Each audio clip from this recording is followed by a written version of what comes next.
Okay. எந்த தெய்வத்த பிடிச்சா இப்ப நீங்க சொன்ன விஷயங்களுக்கு எல்லாத்துலயுமே ஒரு தீர்வு கிடைக்கும்? நரசிம்மர் வழிபாடு கன்னிராசிக்காரர்களுக்கு மிகச்சரியான வழிபாடாக இருக்கும். கண்டிப்பா நரசிம்மரை பிடிச்சே ஆகணும். முடிஞ்சா சென்னையா இருக்கிற பட்சத்துல இங்க இருக்கக்கூடிய சிங்கப்பெருமாள் கோயிலுக்கு போயிட்டு வந்து நேத்திர தரிசனம் பார்த்துருங்க.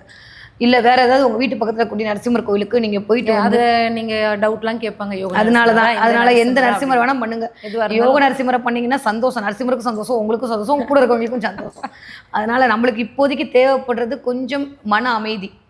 கன்னி ராசிக்காரர்களுக்கு எனக்கு தெரிஞ்சு உங்களுடைய அறிவு நிறையா இருக்குது, உங்களுடைய திறமை நிறையா இருக்குது. ஒரு விஷயத்த தயவு செஞ்சு புரிஞ்சுக்கோங்க.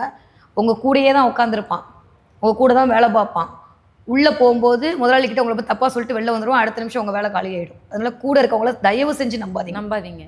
கன்னிராசிக்காரங்க இந்த தடவை அதில் தான் கவனமாக இருக்கணும். உடல் ஆரோக்கியம், கூட இருக்கிறவங்க, இது 2 விஷயத்தில் கன்னி கவனமாக இருந்துட்டாங்கன்னா பார்ட்னர்ஷிப், இந்த 2 விஷயத்தில் கவனமாக இருந்துட்டாங்கன்னா கன்னி பெரிய விஷயத்துலேருந்து தப்பிச்சுப்பாங்க. இல்லைன்னா இந்த கண்டகச்சனி தான் அவர்களை கொஞ்சம் படாத பாடுபடுத்தும்.